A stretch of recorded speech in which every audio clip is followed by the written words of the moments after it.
You're going to hear a conversation between a student and an academic advisor. First, you have some time to look at questions 1 to 4.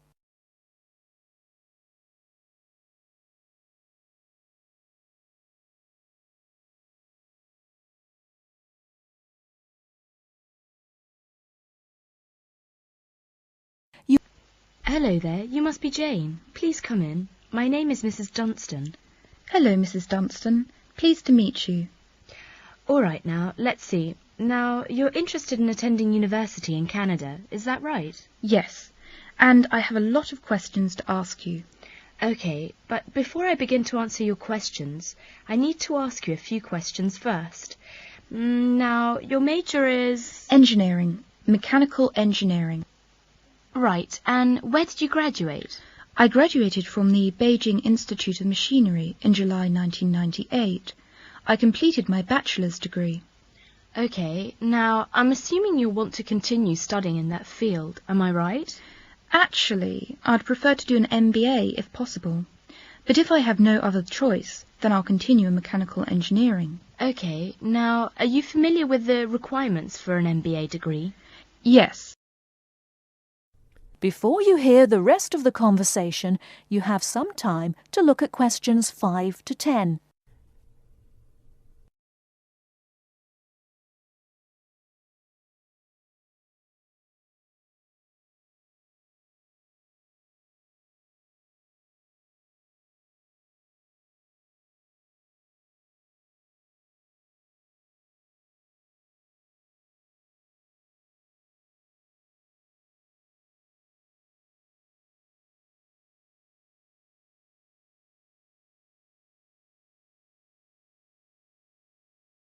Now listen and answer questions 5 to 10.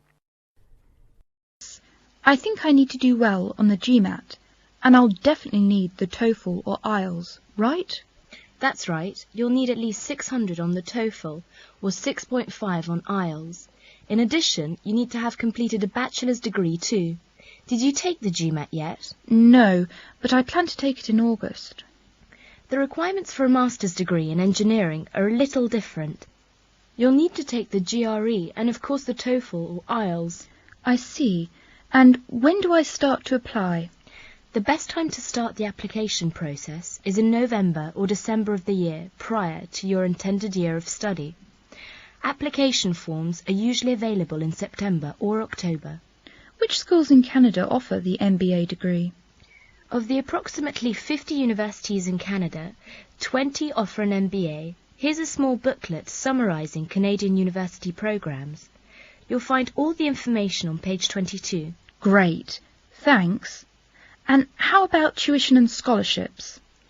Tuition for MBA programmes has been steadily increasing. Some universities now charge the full tuition, meaning that there is no government subsidy.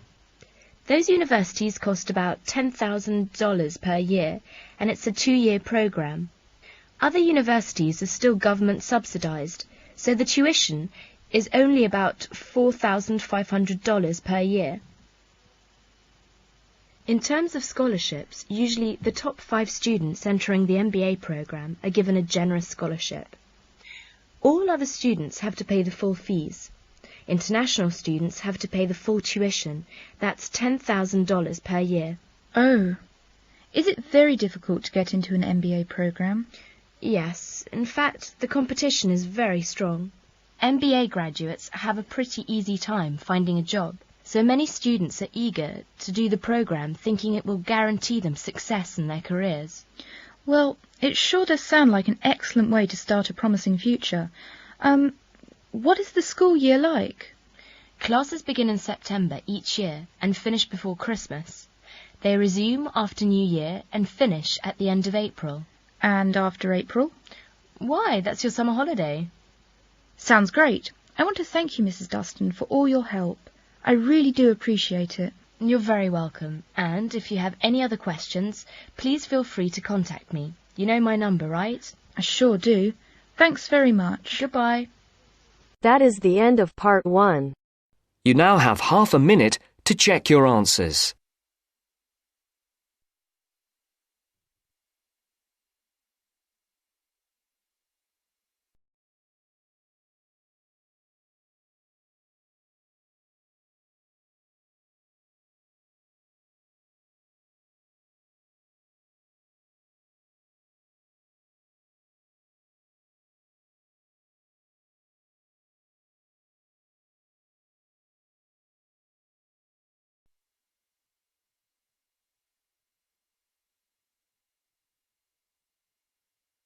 Now turns to Part 2. Part 2. You will hear part of a talk given by a member of staff at a hospital. First, you have some time to look at questions 11 to 15.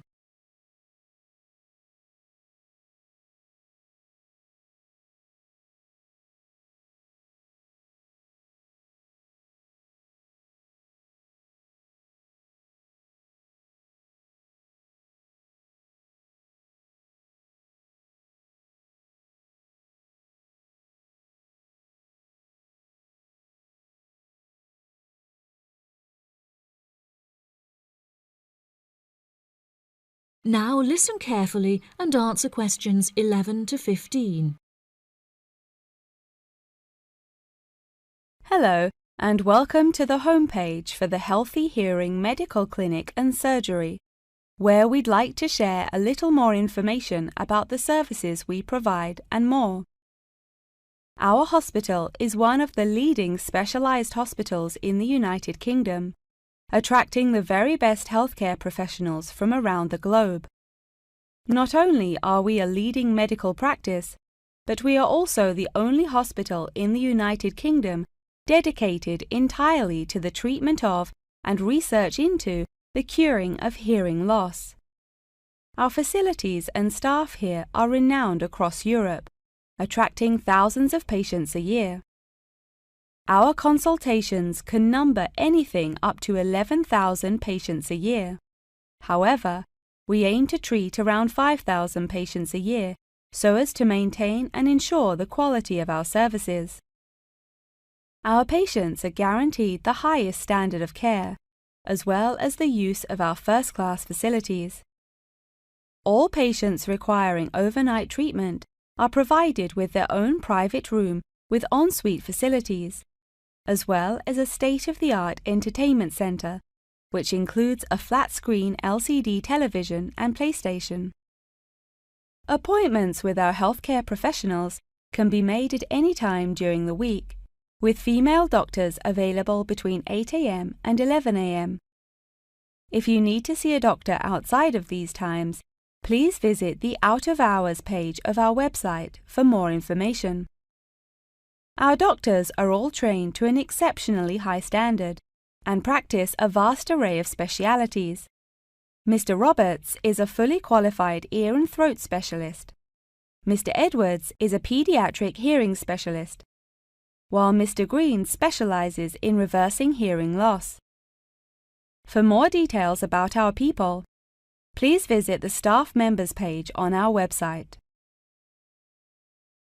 During a consultation, doctors will sometimes decide medication is required, for which patients should receive a prescription. There are several pharmacies within the city. However, we recommend that patients use the pharmacy housed within our healthcare facility. Our in-house pharmacy is well stocked at all times.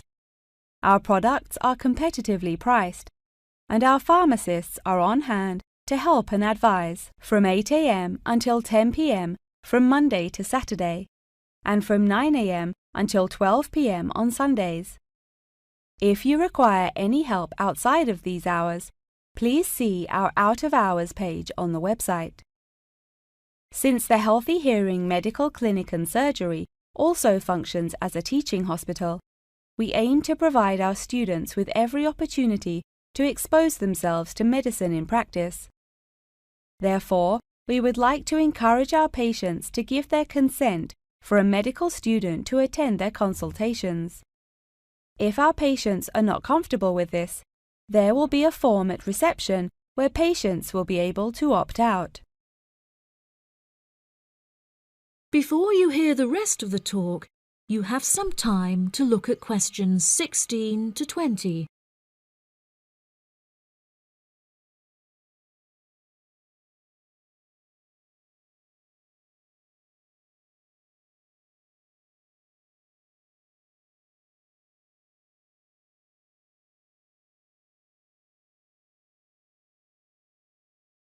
Now listen and answer questions 16 to 20.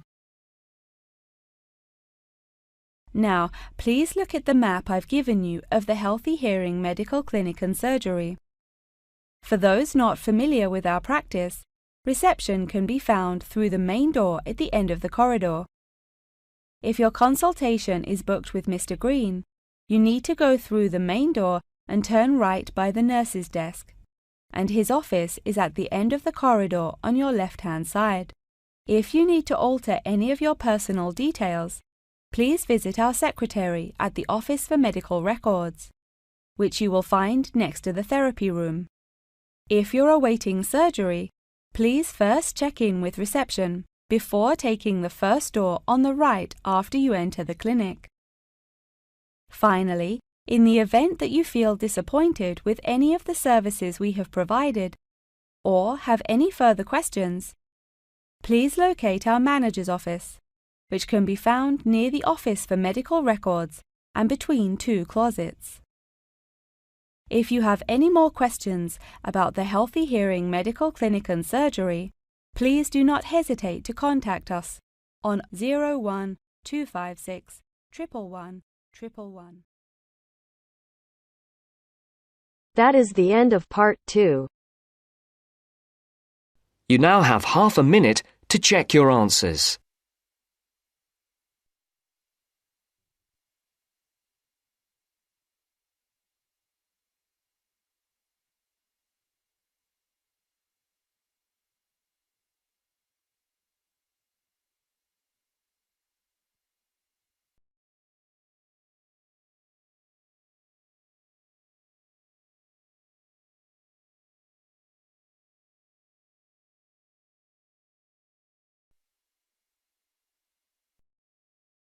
Now turns to part 3. Part 3. Maria is a student at university. She has handed the first draft of an essay to her tutor. The tutor has read it, and now they are discussing ways the essay can be improved. First, you have some time to look at questions 21 to 25.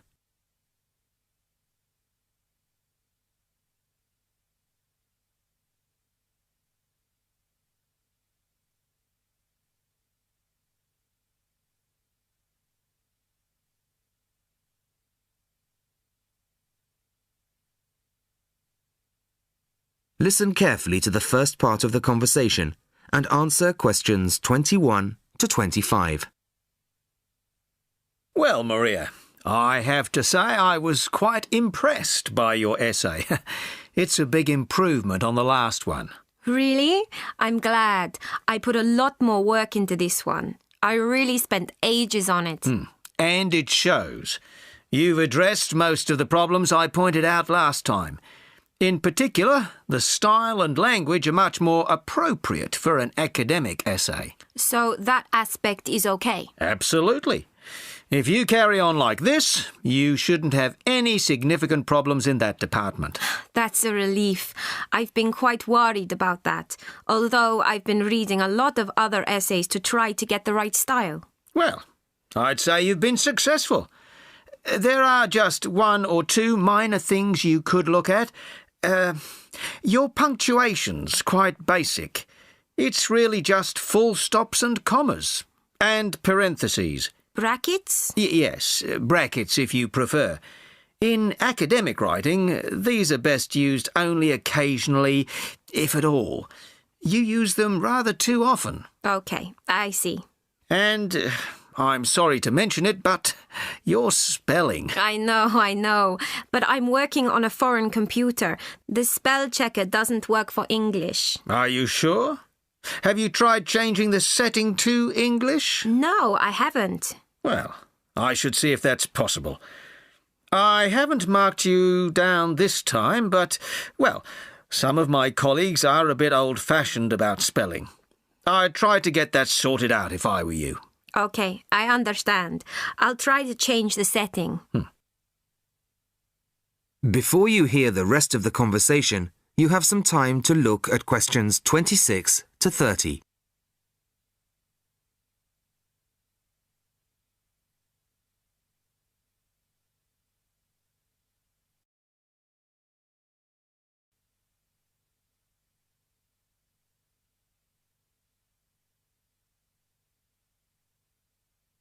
Now listen and answer questions 26 to 30. The only major problem I have with the content of your essay is the introduction. The introduction should, well, introduce the theme of the essay. You've put some of the most important points there. For example, this bit. The statistics about the growth of railways in the 1850s. That really should go in the main body of the essay. And so should this paragraph about changes in patterns of employment. In general, I'd say your introductory section should be no more than half as long as it is at the moment. OK. And I should move those points forward? Precisely. And going back to the railways, they're one of the most significant factors for change in this period. But apart from those statistics in the introduction, you only briefly mention them. I'd like to see a lot more on that, and the influence the expansion of the railways had on patterns of social and economic behaviour. You mean how with the railways people could travel to find work and could meet people from other areas? Exactly. Then in the midsection, well, it's not a big thing, but this quotation from the Times. You think it's too long? Well, you said it. I couldn't think of a way to shorten it. Do you think it's really necessary? You mean I could just get rid of it? Yes. You've already made the point and backed it up with other evidence. The quotation's redundant, really. OK. Well, that'll be easy. There were various other minor points, which I've noted in the margins. You can look at those later. But moving forward to the end here, I wasn't quite sure what this meant. The final paragraph? Yes. Are you saying that, on the whole, the changes of the mid-19th century tended to improve the lives of ordinary people or not? It's not very clear. It's not? No, it isn't. I'd add a few lines clarifying your position. OK. When do you want the final draft? No, the end of term will be fine. But there was just one other thing, the bibliography. Did you really read all these books? No. Just the books you actually consulted will be fine. You don't need to include everything ever published on the subject. Right, OK. Thanks. Bye. Goodbye. That is the end of part 3. You now have half a minute to check your answers.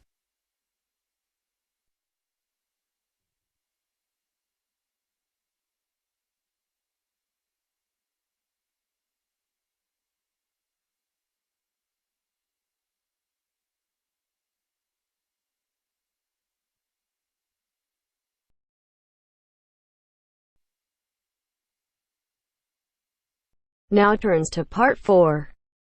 Part 4. You will hear a talk on the research of architecture. First, you have some time to look at questions 31 to 40.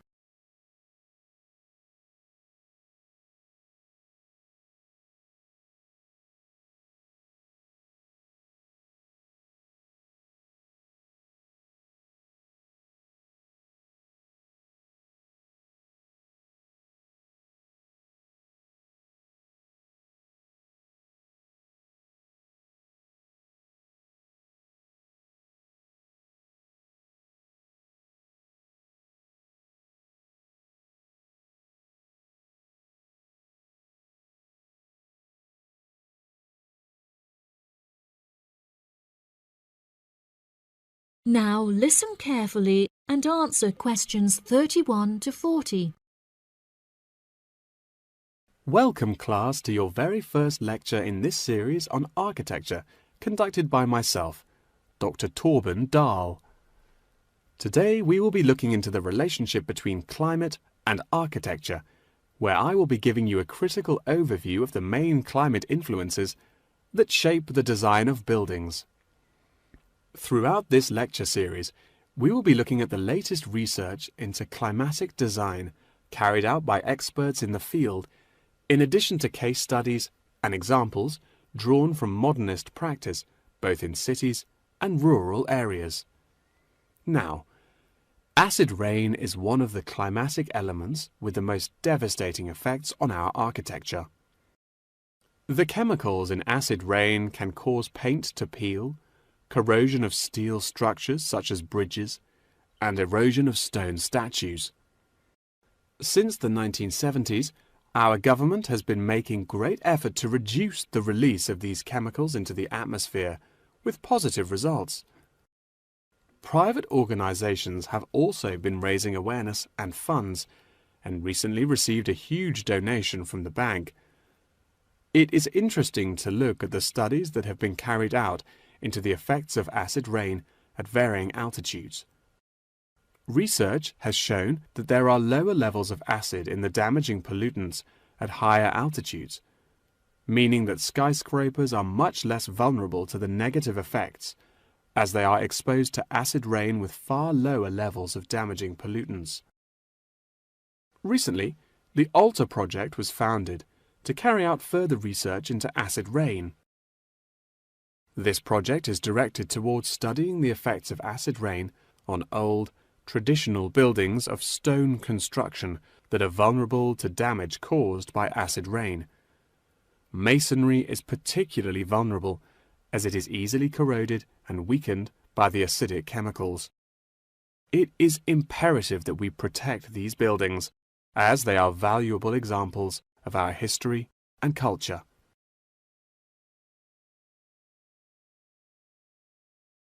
Pollution is one of the main sources of concern in the present day.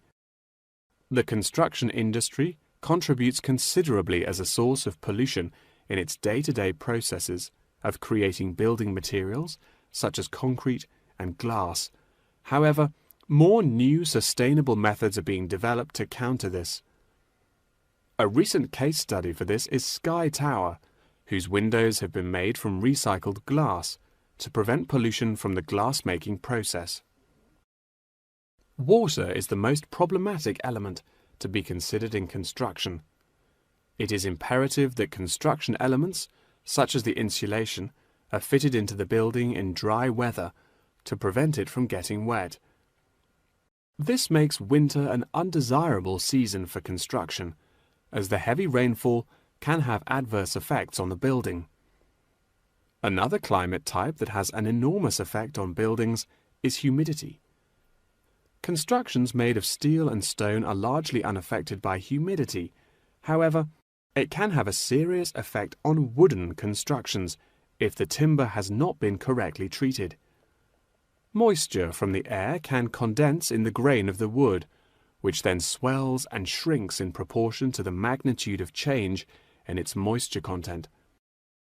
This variation in size can have disastrous consequences. In areas of the world that are prone to earthquakes, certain design and environmental conditions are preferable for protecting buildings in the event of a tremor. Engineers have come up with numerous building procedures to help minimize shaking in buildings.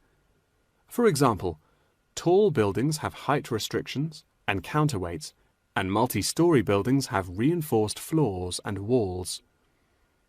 Ground conditions are a cause for worry in many constructions, as often the soil is of the wrong density to protect the foundations. Luckily, technology has now been developed that can help to minimize damage by earthquakes. Seismic sensors can give prior warning when an earthquake is about to happen, so that preparations can be made to protect both the people and the buildings from harm. The movement of building structures can now also be measured and monitored over time by architects. It has been expressed by architects within the design community that it would be valuable to be given special courses for designing buildings within earthquake zones. Guidelines are also expected to be produced by the government in the near future that will give architects a universal checklist to follow. That wraps up the lecture for today. Please remember that attendance is mandatory. That is the end of part 4. You now have half a minute to check your answers.